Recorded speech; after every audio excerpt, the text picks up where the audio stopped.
हाय दोस्तों, मैं रोहित स्वामी और आपका स्वागत है हमारे इस YouTube चैनल में। सबसे पहले उन सभी साथियों को बहुत बहुत बधाइयाँ जिनका अब फाइनल चयन हो चुका है, और जो कुछ साथी पॉइंट कुछ से रह गए उनके लिए दिल से प्रार्थना है कि जब भी वेटिंग आए तो उनका सिलेक्शन ज़रूर हो। अब हम बातें करते हैं, जैसे कि काफ़ी साथियों का मैसेज आया है कि सर हमें जैसे ही हमारा रिजल्ट आया तब से लेके और जब हमारी ज्वाइनिंग होगी तब तक हमें किस किस डॉक्यूमेंट की नीड होगी और कैसे क्या प्रोसेस होगी, वो सारी बातें हमें बताई जाए। तो सारी बातें मैं शुरुआत से 0 लेवल से लेके और लास्ट तक मैं आपको बताता हूँ। जैसे सबसे पहले आपको पता है कि 23/9 को अपना रिजल्ट आता है और 26 को अपना जिला आवंटन हो जाता है। अब जिला आवंटन के बाद अपना जो सबसे पहले जो काम होगा वो अपनी होगी काउंसलिंग। जैसे बात करें मैथ साइंस वालों की, तो मैथ साइंस की काउंसलिंग आपको पता है 4 या 5 को है। अब 4-5 को सीधा 26 के बाद सीधा 4-5 को आपको वहां पे काउंसलिंग के लिए जाना है। जो भी जिला आपको मिला है वहां जाओगे, वहां पे क्या डॉक्यूमेंट की नीड होगी, वहां पे सिर्फ आपको एक आधार कार्ड की नीड होगी वैसे तो, लेकिन वहां पर आप जब भी आप जाओ तो अपने सभी डॉक्यूमेंट साथ लेके जाना, क्योंकि कुछ नहीं पता उनका कि वहां पे अचानक बोल दे कि हमें ये डॉक्यूमेंट दिखाए जाए ओरिजिनल। अब आप ऐसा तो है नहीं कि आप घर भागोगे। और उसमें ये लिखा है कि यदि आप उस समय में, जैसे आपको 4 तारीख को टाइम है आपका 10-11 बजे का, और आपकी जैसे कि वरीयता रैंक आपकी 11 नंबर की, आप उपस्थित नहीं होते हो, तो जितने भी आप कैंडिडेट है लास्ट वाला, सारे उन सभी को स्कूल मिलने के बाद आपको स्कूल मिलेगी।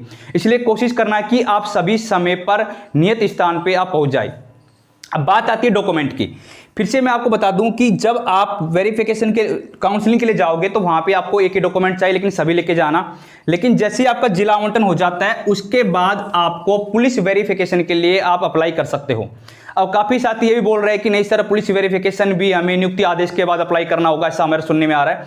ऐसी कोई बात नहीं है। मेरे काफी साथी जो L1 से और इंग्लिश से जिन्होंने एग्जाम दिया था, जिनका सिलेक्शन हुआ है, उन्होंने पुलिस वेरिफिकेशन के लिए जैसे जिला आवंटन हुआ तभी उन्होंने अप्लाई कर दिया था। आप पुलिस वेरिफिकेशन के लिए आप जैसे अप्लाई कर देते हो, उसके बाद आपको क्या करना है, आपको काउंसलिंग के लिए जाओगे। काउंसलिंग के टाइम पे आपको मैंने बताया आधार कार्ड चाहेगा, लेकिन फिर भी आप सभी डॉक्यूमेंट साथ लेके जाना। अब आती है बात ज्वाइनिंग की। अब ज्वाइनिंग के टाइम आपको क्या क्या चाहिए। जब आप ज्वाइनिंग के लिए जाओगे तो वहां पे आपको चाहिए एक पुलिस वेरिफिकेशन, जो कि आपके पास ऑलरेडी है, यानी कि आपने अप्लाई कर दिया, वो 2-4 दिनों में बन जाएगा। सेकंड नंबर पे आपको चाहिए हेल्थ सर्टिफिकेट। अब बात आती है कि हेल्थ सर्टिफिकेट कब बनवाना है।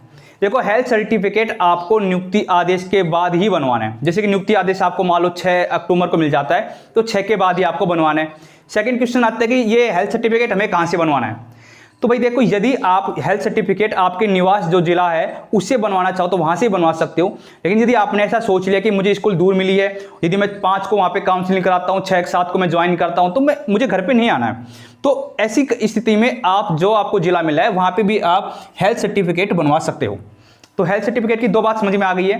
पहली बात ये कि इसको आपको नियुक्ति आदेश के बाद बनवाना है। सेकंड बात ये कि आप इसको कहीं से भी बनवा सकते हो, कोई बड़ी प्रॉब्लम नहीं है। थर्ड नंबर पे बात आती है 2 CC, 2 चरित्र प्रमाण पत्र आपको बनवाने होंगे। कैसे बनवाने, किससे बनवाने। जब आप DV के टाइम गए थे तो आपने 2 चरित्र बनवाए थे, सेम उसी तरीके से आपको 2 नए चरित्र बनवाने हैं। अब ये मत बोलना कि सर DV के टाइम गए थे तो हमने फोटोकॉपी करा ली थी, क्या वो दे सकते, नहीं, आपको नए बनवाने हैं। तो अब बात आती है कब का होना चाहिए। तो देखो, ऐसा इसके लिए कुछ निर्देश नहीं लिखा है, लेकिन फिर भी मैं आपको ये बोलूंगा नियुक्ति आदेश के बाद ही के इसमें डेट होनी चाहिए। अब आप कैसे बनवाते हो, क्या करते हो, वो आपके ऊपर है, लेकिन जो डेट हो कोशिश हो कि 6 या 7 की इसमें डेट हो। ये अपने 2 CC हो गए हैं जो कि राजपत्रित अधिकारी द्वारा आपके साइन होंगे। उसके बाद आता है शपथ पत्र। देखो, DV के टाइम जब आप गए थे तो भी आपने 5-7 शपथ पत्र लगाए थे, सेम वही फॉर्मेट है, बस उस फॉर्मेट में आपको थोड़ा सा चेंज करना है। उस फॉर्मेट में ये लिखा हुआ था कि मैं विभाग द्वारा दिनांक 7 जून को जो सॉर्टेड जो लिस्ट थी उसमें मेरा नाम सम्मिलित है, ये चीज थी उसमें।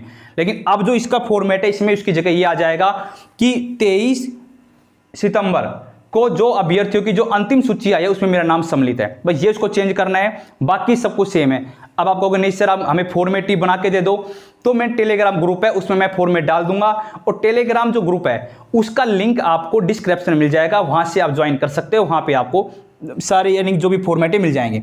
अब बात आती है शपथ पत्र कितने रुपए के स्टाम्प पे होने चाहिए। 50 रुपए के स्टाम्प पे बनवाने।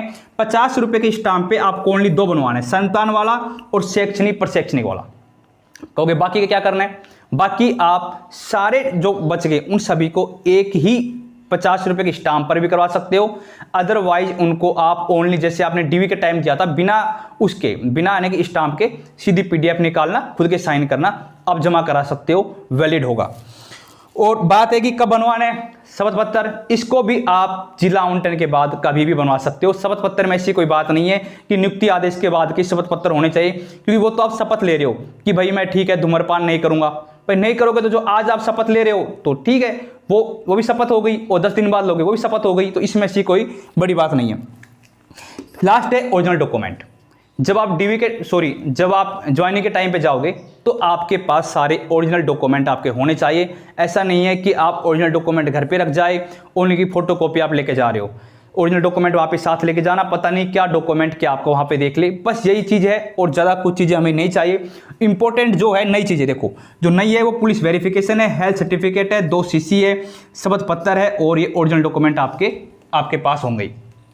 बिल्कुल सिंपल सी इजी सी प्रोसेस है, हमें ऐसा डरना नहीं है, घबराना नहीं है कि पता नहीं ज्वाइनिंग के लिए जा रहे हैं क्या चीज़ है। ऐसा नहीं है कि पाकिस्तान में युद्ध करने के लिए जा रहे हैं, बिल्कुल सिंपल सी चीज़ें हैं ये।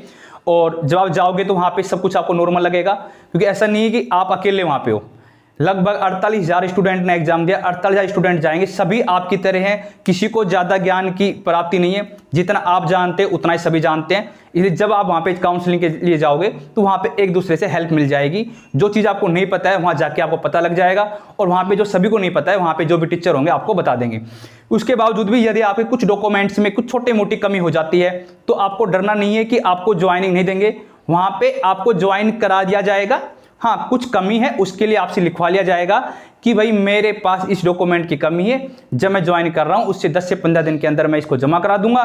यदि मैं ऐसा नहीं करा पाता हूँ तो मुझे अपात्र घोषित कर दिया जाए। तो इसलिए आपको बिल्कुल भी तनिक भी छोटी सी भी परेशानी चिंता लेने की आवश्यकता नहीं है। आप मस्त रहे, बिंदास रहे, आपको ज्वाइनिंग मिलेगी। और मैं फिर से आपको जो सिलेक्शन है उसके लिए मैं आपको हार्दिक बधाई देता हूं, और जो कुछ नंबरों से रह गए हैं उनके लिए मैं दिल से प्रार्थना करता हूं कि जल्दी से जल्दी वेटिंग लिस्ट आए और आपका उसकी PDF में रोल नंबर हो। और कुछ समझ में नहीं आया तो आप कमेंट कर देना, मैं रिप्लाई कर दूंगा। और वीडियो देखने के लिए आपको थैंक यू।